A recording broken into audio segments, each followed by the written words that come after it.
At the restaurant, my sister clinked her glass and said, "Everyone, let's toast a family except for Selena. She's just the adopted one." They all laughed. Then the waiter handed me a $3,270 bill for their whole meal. I slid it back and said, "Try my sister's card." She booked the table under her name. She went pale. And then the manager walked over. The invitation arrived on a Tuesday afternoon, delivered by my sister Victoria herself. She stood in the doorway of my downtown loft with that smile I'd learned to decode over 28 years, the one that never reached her eyes, the one that preceded every barbed comment disguised as concern. "Family dinner," she announced, waving a cream-colored envelope. "Dad's 60th birthday. I've reserved the private room at Carmichael's for Saturday evening." Carmichael's. The restaurant costs more per plate than most people spend on groceries in a month. I studied Victoria's face, searching for the trap I knew existed somewhere in this scenario. "Why are you hand-delivering this?" I asked, leaning against the doorframe. "Because I wanted to make absolutely certain you'd come."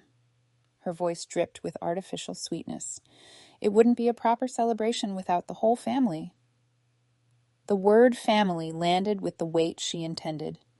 After Dad married Eleanor when I was 7 and Victoria was 9, that word had become a weapon in their household. Eleanor never let me forget I wasn't her biological daughter, and Victoria had inherited her mother's talent for subtle cruelty. I accepted the invitation anyway. Some part of me, the part that still remembered Dad reading bedtime stories before Eleanor entered our lives, hoped this dinner might be different. Saturday arrived with unseasonable warmth for October in Chicago. I dressed carefully, selecting a navy silk blouse and tailored pants that projected confidence without trying too hard. The reflection staring back from my mirror looked capable and composed. Nothing like the uncertain girl who used to cry in her childhood bedroom while Victoria and Eleanor laughed downstairs. Carmichael's occupied the ground floor of a converted warehouse in River North, all exposed brick and Edison bulbs designed to make wealthy patrons feel edgy while spending obscene amounts on deconstructed cuisine. The hostess guided me through the main dining area to a private room at the back where my family had already gathered. Dad stood near the bar, his silver hair impeccably styled, nursing what I recognized as his signature bourbon. Eleanor perched on a velvet settee, her designer dress probably worth more than my monthly rent. Victoria held court at the center of the room, surrounded by her husband Marcus and their 2 children, along with Eleanor's sister Patricia and her family. Selena. Dad's face brightened genuinely when he spotted me. He crossed the room and pulled me into a hug that felt real, reminding me why I still showed up to these performances. "You look wonderful, sweetheart." "Happy birthday, Dad." I handed him the gift I brought, a first edition of his favorite Hemingway novel I'd tracked down through a rare book dealer. His eyes actually misted as he examined it. "This must have cost you." "Don't worry about it," I interrupted, squeezing his arm. "You're worth it." Eleanor materialized beside us, her perfume arriving 3 seconds before she did. "How thoughtful," she said, her tone suggesting the exact opposite. "I got your father a week at that exclusive golf resort in Scotland, but books are nice too." The comparison hung in the air like spoiled meat. Victoria smirked from across the room, enjoying the moment she'd orchestrated without saying a word. "I love it," Dad said firmly, tucking the book under his arm. "This is incredibly special, Selena." We settled around the table as servers began presenting menus bound in leather. I sat between Patricia's husband Gerald and Victoria's older son Tyler, effectively isolated from any meaningful conversation. Victoria had arranged the seating. Naturally, the prices on the menu required a second glance to confirm they were real. Appetizers started at $45. Entree climbed past $80. The wine list read like a mortgage payment. "Order whatever you'd like," Victoria announced magnanimously, gesturing around the table. "Tonight, we're celebrating properly." I ordered modestly, a simple salad and the least expensive fish dish, while the rest of the table requested lobster, wagyu beef, and bottles of wine that probably cost more than my car payment. Victoria ordered the chef's tasting menu with wine pairings. Marcus requested a 40-year-old Scotch. Eleanor insisted on the imported caviar service as an additional appetizer for the table. The evening unfolded with familiar patterns. Eleanor dominated conversation with stories designed to showcase Victoria's accomplishments, her promotion to senior vice president, her children's admission to exclusive private schools, her recent feature in Chicago Business Magazine. Of course, not everyone defines success the same way, Eleanor said, her gaze sliding toward me. Selena's chosen a more modest path with her graphic design work. Very creative. The word creative sounded like an insult in her mouth, implying my career was a hobby rather than a profession. Never mind that I'd built a thriving freelance business with clients across the country. Actually, I just signed a contract with, I started. Oh, how wonderful, Victoria interrupted, not letting me finish. It's so important to have little projects that bring joy. Speaking of which, Mother, did you see the spread about our house in modern luxury? I sat back in my chair, the familiar sting of being dismissed washing over me like cold water. This was how it always went. Any attempt I made to share my accomplishments got steamrolled by Victoria's perfectly timed interruptions or Eleanor's dismissive redirection. Dad caught my eye from across the table and offered an apologetic shrug, but he didn't intervene. He never did. Marcus launched into a description of their recent kitchen renovation, complete with imported Italian marble and custom cabinetry that cost more than some people's annual salaries. Patricia chimed in with admiring questions, playing her role as the supportive aunt. Gerald nodded along politely, though I noticed his attention drifting toward his phone every few minutes. The servers brought out the next course, some sort of foam top, something that looked more like a science experiment than food. Victoria photographed hers from 3 different angles before tasting it, no doubt preparing content for her carefully curated social media presence. Her Instagram portrayed a flawless life. Beautiful home, successful career, photogenic children, adoring husband. The reality was messier. I knew Marcus's real estate ventures had taken hits during recent market fluctuations, and Victoria's promotion had come with expectations she was struggling to meet, but the facade remained impeccable. Tyler, sweetie, sit up straight, Victoria said absently, not looking up from her phone. The boy adjusted his posture without comment, well trained in the art of public presentation. Noah continued playing his game, headphones blocking out the adult conversation entirely. Eleanor started talking about the charity gala she was organizing, a fundraiser for some arts foundation where she served on the board. She described the event with meticulous detail, the venue, the guest list, the auction items they'd secured. We're expecting over 300 attendees, Eleanor said proudly. The governor confirmed he's coming. Victoria is handling all the corporate sponsorships through her firm's connections. That's quite an undertaking, Dad offered, playing his expected role of supportive husband. Well, someone has to maintain cultural standards in this city, Eleanor replied, her tone suggesting she bore this burden nobly. Though I wish we had more family support for these endeavors. Patricia, you and Gerald are coming. Of course. Wouldn't miss it, Patricia confirmed quickly. Eleanor's gaze drifted toward me, lingering just long enough to make her point without stating it explicitly. I hadn't been invited to help with the gala. Naturally, my contributions weren't deemed necessary or appropriate for Eleanor's high society event. The wine kept flowing. Victoria ordered a second bottle of something French and expensive, waving away the server's attempt to show her the label. Marcus railed the table with a story about a difficult client who tried to back out of a commercial property purchase. The story went on for nearly 15 minutes, every detail included, while the rest of us nodded and made appropriate sounds of interest. I found myself studying the room's decor to avoid screaming from boredom. The exposed brick had been treated with some sort of sealant that made it gleam unnaturally. The Edison bulbs hanging from black cords created dramatic shadows across the pressed tin ceiling. Everything was designed to look industrial and authentic while costing a fortune, much like the people seated around this table. "How's your fish, Selena?" Dad asked, making another attempt to include me. "It's delicious," I said. Honestly, the chef's technique was flawless, even if the portion could have fit in my palm. Really well prepared. "I'm sure it's adequate," Eleanor said, her tone making clear that ordering the least expensive entree was somehow go. Marcus ordered wagyu that is supposed to be extraordinary. It's imported from Japan, you know. The cattle are raised on a special diet and massaged daily. "I didn't know cows appreciated spa treatments," I said dryly. Marcus laughed, not catching my sarcasm. "The marbling is incredible. You should try a bite. He cut off a piece and extended his fork across the table toward me. I'm good, thanks, Shinai, I said, not wanting to accept anything from these people that I hadn't ordered myself. Victoria was scrolling through her phone again, barely touching her tasting menu courses. Each tiny plate arrived with the server's practiced description of the ingredients and preparation method, and Victoria would nod absently before taking one or two bites and pushing it aside. The waste was obscene, but nobody commented on it. Tyler asked to be excused to the bathroom. Victoria waved permission without looking up. The boy disappeared into the main restaurant, leaving his brother still absorbed in whatever game occupied his tablet. I wondered what it was like for those kids growing up in a household where appearances mattered more than genuine connection. At least they had each other. So, Selena, Patricia said, pivoting toward me with what looked like genuine curiosity, are you seeing anyone special these days? The question landed like a grenade in the middle of the table. Everyone's attention swiveled toward me, sudden and focused. I could practically hear the calculations happening behind their eyes.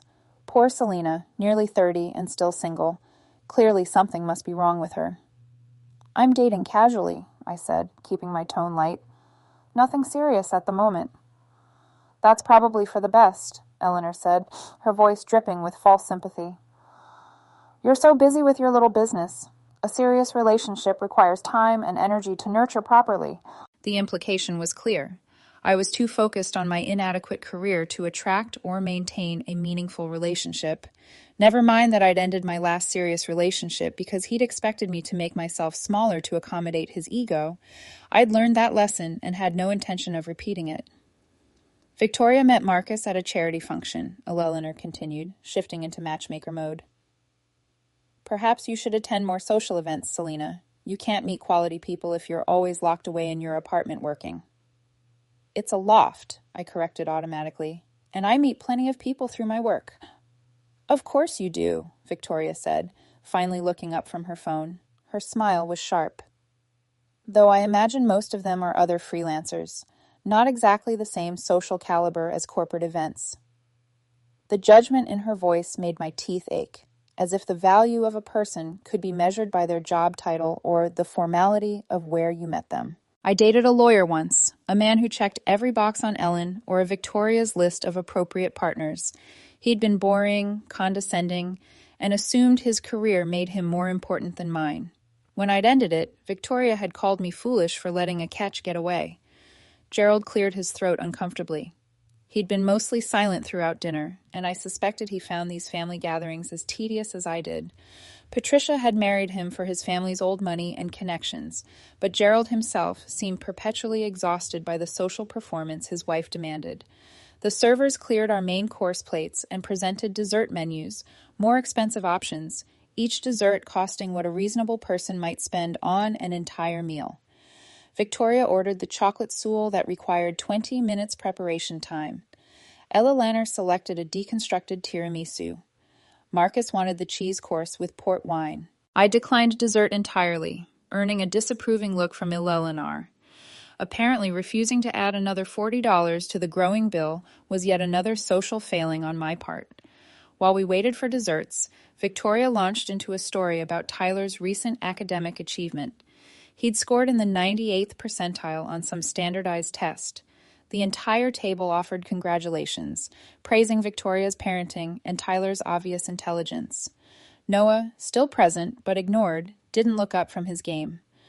Of course, we've always emphasized education in our family, Eleanor said pointedly, though different children have different strengths. Some are more academically inclined, while others are more artistic.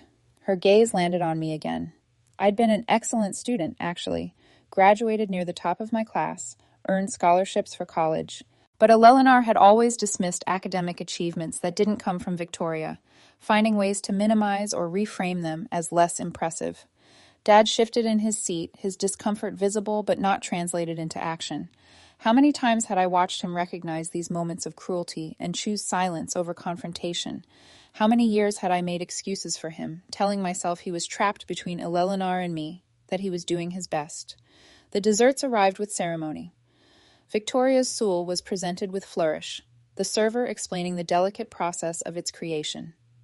Eleanor's tiramisu came deconstructed across a slate plate, various components separated artistically. Marcus's cheese selection included 5 varieties, each with detailed descriptions of origin and flavor profile. I sipped my water and watched the performance, feeling increasingly detached from the scene unfolding around me. These people shared my last name and my father, but we inhabited completely different worlds. They measured worth in dollars and status. I measured it in integrity and genuine connection. We were never going to understand each other. The conversation flowed around me like I existed behind soundproof glass. Patricia's family discussed their upcoming vacation to the Maldives. Marcus detailed his latest real estate acquisition. Tyler and his younger brother Noah played on their tablets, ignored by everyone except the servers delivering their specialized children's meals that probably cost $70 each. Dad tried several times to include me, asking about my work and my recent hiking trip to Colorado, but Eleanor and Victoria kept redirecting focus like expert sheepdogs, herding conversation exactly where they wanted it to go. The food arrived in waves, tiny portions arranged like abstract art on oversized plates. My modest fish came with 3 asparagus spears and a smear of sauce that probably took the chef an hour to perfect. Around me, the table devoured courses worth hundreds of dollars per person while discussing their investment portfolios and vacation homes. I ate slowly, calculating the bill accumulating with each bottle of wine and supplemental course. The caviar service alone probably ran $400. Victoria Chef's tasting menu with pairings listed at $350 per person on the menu. Marcus's scotch retailed for $90 an ounce, and he'd ordered 3. Halfway through the main courses, Victoria tapped her wine glass with her knife. The sharp crystal chime cut through the ambient conversation, drawing everyone's attention to her end of the table. "I'd like to propose a toast," she announced, standing with her glass raised. Her smile was radiant, the kind that appeared in her social media photos and fooled people who didn't know better. To family, to the bonds that tie us together through thick and thin, everyone raised their glasses, even Tyler and Noah, with their sodas that probably cost $12 each. "To the people who share our blood and our history," Victoria continued, her voice warm and inclusive. "To the connections that truly matter." She paused, her gaze sweeping the table before landing on me with laser precision. "Everyone here represents those sacred family ties." Well, her smile sharpened into something cruel. "Everyone except Selena. She's just the adopted one." Silence detonated across the table like a shockwave. Then Marcus chuckled. Eleanor's sister, Patricia, covered her mouth but couldn't hide her smirk. Eleanor herself laughed openly, not even bothering to disguise her amusement. Dad's face flushed crimson, but he said nothing, and his silence hurt worse than Victoria's words. Tyler and Noah looked confused, glancing between the adults. Gerald shifted uncomfortably beside me, but most of the table was laughing or fighting smiles, treating Victoria's cruelty like an amusing observation rather than what it was, a calculated public humiliation. Victoria remained standing, her glass still raised, savoring her moment. "To family," she repeated, emphasizing the word while staring directly at me. Something crystallized inside my chest. 28 years of similar moments flashed through my mind like a film reel. Every snide comment, every excluded invitation, every time Victoria had wielded her biological connection like a weapon while I was expected to simply endure it. I remembered being 12 years old, overhearing Eleanor tell Victoria that blood was thicker than water, that real family bonds couldn't be broken by something as trivial as paperwork. I remembered being 16 when Victoria had deliberately excluded me from her sweet 16 party planning, telling mutual acquaintances I wasn't really her sister. I remembered college graduation when Eleanor had made a point of saying she was proud of her daughter while looking exclusively at Victoria, though we'd both graduated the same month. I remembered every Christmas where Victoria received elaborate gifts while mine were practical and forgettable, every birthday where Eleanor organized lavish celebrations for Victoria but could barely remember the date of mine, every achievement I'd earned that was met with lukewarm acknowledgement, while Victoria's smallest accomplishments were celebrated like Nobel Prize wins. I remember Dad's excuses. "Eleanor's adjusting. Victoria is just going through a phase. Try to understand. It's complicated for them." Years of excuses, each one asking me to be smaller, quieter, more accommodating, each one choosing the path of least resistance over defending the daughter he promised to protect when he adopted me. The anger that rose in me wasn't hot and explosive. It was cold, clear, and absolutely certain. I was done. Done accepting cruelty as the price of belonging. Done making myself smaller to fit into a family that had never made room for me. Done pretending that their behavior was somehow my fault or my responsibility to fix. I didn't stand, didn't shout or cry or give her the dramatic reaction she clearly wanted. Instead, I sat down my fork with deliberate calm and took a sip of my water. The server who had been attending our table approached with impeccable timing, clearly ready to begin clearing plates and discussing dessert. He held a leather portfolio that I recognized as the check. "Excuse me, miss," he said, stopping beside my chair. "I have the final bill for your party." He extended the portfolio toward me. The table had gone quiet again, watching this interaction with varying degrees of interest. I could feel Victoria's satisfaction radiating from across the table. One final humiliation, where I'd be expected to fumble through, explaining I couldn't possibly afford to treat everyone. I accepted the portfolio and flipped it open. The total made my stomach drop. $3,270. $3,270 for one dinner. For people who just laughed while my sister announced I wasn't really part of the family. I looked at the bill for a long moment, doing math in my head. My modest salad and fish probably accounted for maybe $80 of this total.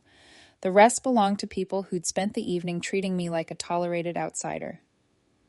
"There's been a mistake," I said calmly, closing the portfolio and extending it back to the server. His professional smile faltered slightly. "I'm sorry, miss. Is there an error on the bill?" "The charges look correct," I said, "but you brought this to the wrong person." I slid the leather portfolio down the table toward Victoria with deliberate precision. It glided across the white tablecloth and stopped directly in front of her, interrupting her post-toast glow. "Victoria made the reservation under her name," I said, my voice carrying clearly through the private room. "She selected this restaurant, invited everyone here, and specifically told us all to order whatever we wanted. I'm sure she'll be happy to handle the bill for her event." Victoria's face underwent a remarkable transformation. The smug satisfaction drained away, replaced by genuine shock. Her mouth opened, but no sound emerged immediately. "That's," she finally sputtered. "You can't possibly..." "Can't possibly what?" I asked pleasantly. "Expect you to pay for the dinner party you organized? That seems perfectly reasonable to me." "This was Dad's birthday." Victoria's voice climbed an octave. "Obviously, someone needs to cover it." "Then cover it," I interrupted. "You're senior vice president now, right? That's what Eleanor was just telling everyone. I'm sure your salary makes this dinner a minor expense." Marcus leaned toward his wife, whispering urgently. Eleanor's face had gone rigid, calculating the situation. Patricia exchanged glances with Gerald. Dad looked between Victoria and me with confusion, and something that might have been dawning realization. "I don't have," Victoria started, then stopped, clearly not wanting to admit financial limitations in front of the same people she'd just impressed with stories of her success. The server stood frozen between us, the portfolio still in Victoria's section of the table, clearly wishing he'd chosen a different profession. "Perhaps we could split it," Eleanor suggested, her voice tight. "Everyone could contribute their portion." "Wonderful idea," I said brightly. "My portion is $83 for the salad and fish, plus my share of the table's water and bread. I'll cover that happily. The remaining $3,187 belongs to the rest of you." I pulled out my wallet and placed 5 $20 bills on the table, a generous tip included for my portion. Then I stood, smoothing my blouse with steady hands. "Although," I continued, "I'm just the adopted one, not really family, according to Victoria, so maybe I shouldn't be contributing at all. I'd hate to overstep my bounds." Victoria's face had transitioned from shock to fury, to something approaching panic. Her hand moved toward her purse, then stopped. Marcus whispered more urgently. The calculation happening behind Victoria's eyes was almost visible. How to handle this without admitting she couldn't actually afford the extravagant dinner she'd orchestrated. The private room door opened, and a man in a manager's suit entered, clearly summoned by our server's distress signal.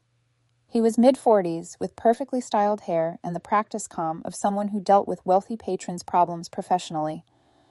"Good evening," he said, his voice smooth as aged whiskey. "I'm Jeremy Lawson, the general manager. I understand there might be some confusion about tonight's bill." "No confusion," I said before Victoria could speak. Victoria Clark made the reservation, hosted the party, and invited all the guests. The bill quite correctly belongs with her. Jeremy's gaze moved to Victoria, taking in her deer-in-headlights expression.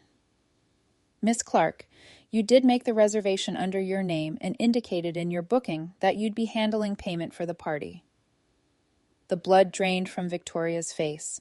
Apparently, in her rush to orchestrate this public humiliation, she checked some box during the reservation process that she hadn't actually bothered to read. I didn't mean," Victoria stammered, her usual eloquence deserting her completely. "When you reserved our private dining room," Jeremy continued professionally, "you confirmed via email that you'd be providing payment at the conclusion of the evening. We sent you 3 separate confirmations, including an estimated cost based on the number of guests you indicated."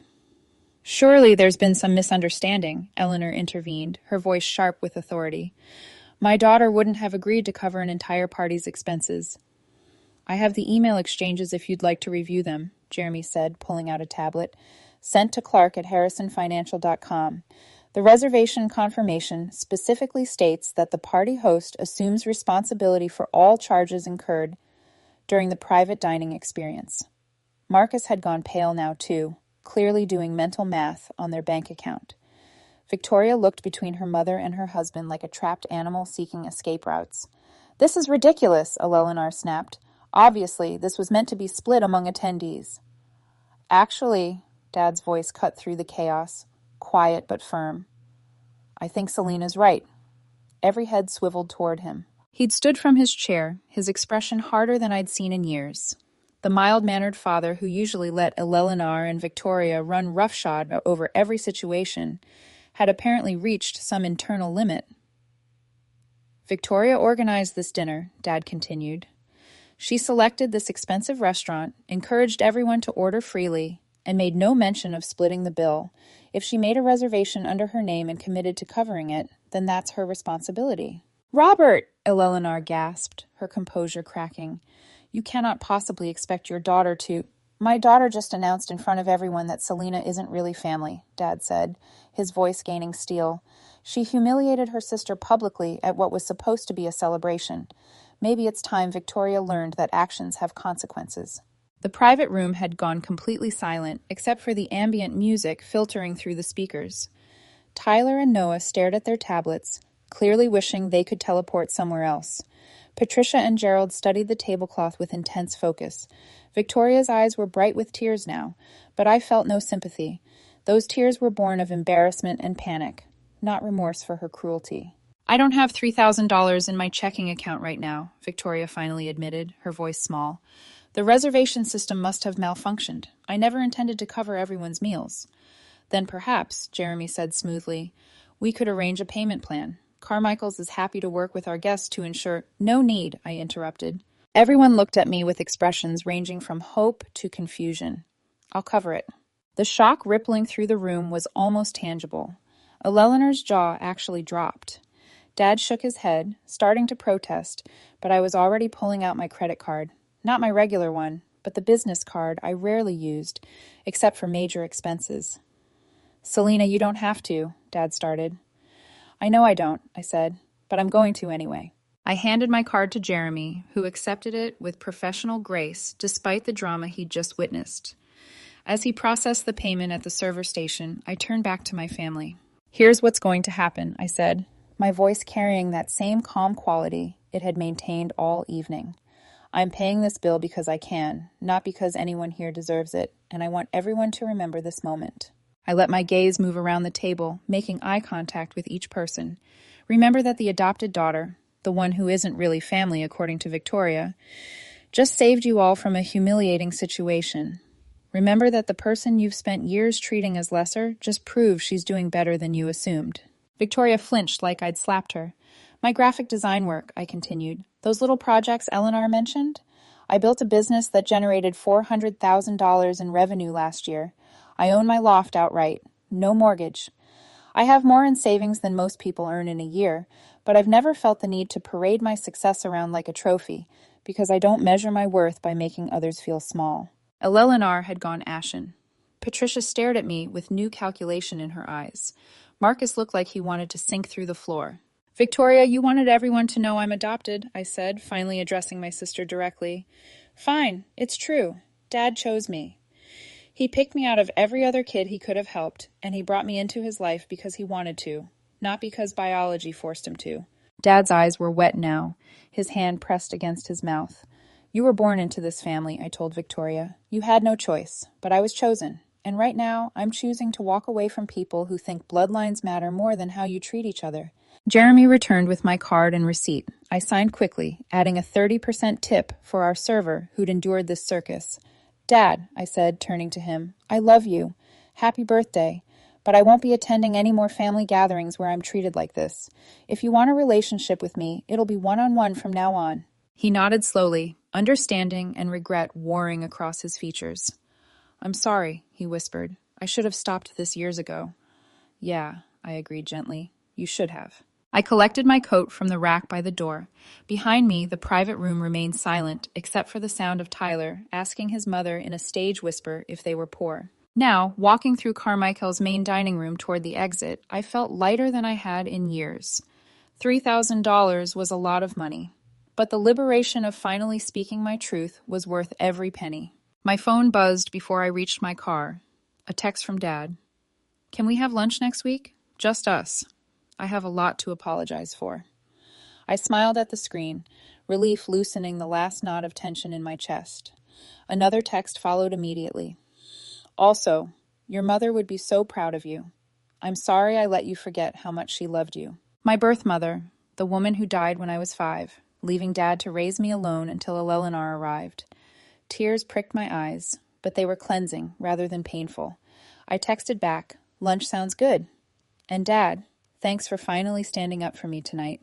3 dots appeared, disappeared, then appeared again. Thank you for standing up for yourself. I'm ashamed it took me this long to follow your example. My phone buzzed again. Victoria this time. I deleted the message without reading it. Whatever excuse or accusation she'd crafted didn't matter anymore. The November air bit cold against my face as I walked to my car, but Chicago's skyline glittered beautifully against the dark sky. Somewhere behind me, my family was probably still sitting in that private room, processing what had happened and scrambling to figure out how to explain it to their social circle. I wondered if Victoria would tell people about her adopted sister who'd humiliated her at their father's birthday dinner. Probably she'd spin it somehow, paint herself as the victim. But the people who mattered, the ones who'd witnessed her cruelty, would know the truth. My phone rang as I started my car. Dad's number. Hey, I answered. I just wanted you to know, he said, his voice thick with emotion. Eleanor and I are going to have a serious conversation tonight. The way she's treated you all these years, the way I've allowed her to treat you, that ends now. Dad, I'm not asking you to choose between... I'm not choosing, he interrupted firmly. I'm correcting a mistake I should have addressed years ago. You are my daughter, my first daughter, and I've let you down by not making that crystal clear to everyone from the beginning. Something warm and healing spread through my chest. I appreciate that. The book you gave me, he continued. Do you remember what Hemingway wrote about courage? Courage is grace under pressure, I quoted. You showed more courage tonight than I've shown in 10 years, Dad said. I'm sorry it took public humiliation for me to find my backbone. We talked for another 20 minutes, sitting in our respective cars, finally having the honest conversation we should have had a decade ago. He explained how he'd convinced himself that keeping peace with Eleanor was worth the small compromises, not realizing those compromises had accumulated into a massive betrayal of the daughter he'd chosen to raise. When we hung up, I drove home through Chicago's late-night traffic, past the lake, where water reflected streetlights like scattered diamonds. My loft waited, peaceful and mine, paid for with money I'd earned, building something from nothing. The next morning, I woke to 17 missed calls and 32 text messages. Victoria, Eleanor, even Marcus, all demanding, explaining, accusing, apologizing in various combinations. Patricia had sent a long message about how I'd made a scene and damaged Victoria's reputation.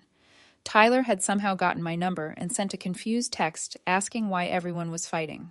I blocked Victoria and Eleanor's numbers, ignored Patricia, and responded to Tyler with a gentle explanation that sometimes adults have disagreements and it wasn't his fault. Dad's lunch invitation arrived formally via email later that day, suggesting a small Italian place we'd loved when I was a teenager. Just the two of us.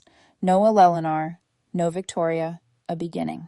2 weeks later, Dad filed for separation from Eleanor. He called to tell me himself, explaining he'd spent too many years letting her poison what should have been a loving blended family. The divorce would be complicated and expensive, but he sounded more alive than he had in years. Your mother, your first mother, Sarah, she would have shut this down immediately, he told me. I dishonored her memory by letting Eleanor turn our home into a battlefield. Victoria sent one final email months later when the dust had settled. She'd apparently been in therapy, working through what she called her family dysfunction patterns. The email contained what seemed like genuine apologies, admitting she'd used me as a target for her own insecurities about never feeling good enough for Eleanor. I responded cordially but distantly. Forgiveness was one thing. Restored relationship was another. Some bridges, once burned, stay burned. Dad and I have lunch twice a month now. We talk about everything except Eleanor and Victoria, building a relationship based on mutual respect rather than obligatory family ties. He's asked about my childhood, really asked, really listened, for the first time since Eleanor entered our lives. Last week, he handed me an envelope over pasta carbonara at our regular spot. Inside was a check for $3,970. I can't take this back, I protested. Consider it a very late birthday gift, he said firmly, for all the birthdays I didn't properly celebrate because I was too busy keeping Eleanor happy. I kept the check, used it to book a trip to Scotland. Ironic considering that was where Victoria had sent Dad for his birthday. But I wasn't trying to compete anymore. I was simply living my life on my terms, freed from the weight of trying to earn love from people who had never intended to give it. The family dinner at Carmichael became something of a legend in Dad's social circle. He doesn't hide what happened, doesn't try to spin it favorably. When people ask about his divorce, he tells them the truth. He finally realized he'd been enabling cruelty toward his daughter and decided it was time to choose differently. Sometimes I think about Victoria's toast, about her standing there with her wine glass raised, announcing to everyone that I wasn't really family, about the laughter that followed, the casual cruelty of people who saw no problem with public humiliation. And then I think about what happened next. About sliding that bill back down the table, about the look on Victoria's face when she realized her carefully orchestrated trap had snapped shut on her instead. About finally speaking truth to people who'd spent years pretending their behavior was acceptable. The adoption papers are framed in my loft now, hanging in my office where I work on designs for clients who pay extremely well for my little creative projects. Dad gave them to me on my birthday this year, along with a note written in his precise handwriting. You were chosen. That has always meant more than biology ever could. I'm sorry I forgot that for a while. Thank you for reminding me what truly matters. I don't regret paying that $3,000 bill. Money comes and goes, but self-respect, once reclaimed, becomes permanent, and the price of my freedom from years of accepted cruelty, worth every single penny. Victoria can keep her biological family bonds. I'll take being chosen any day.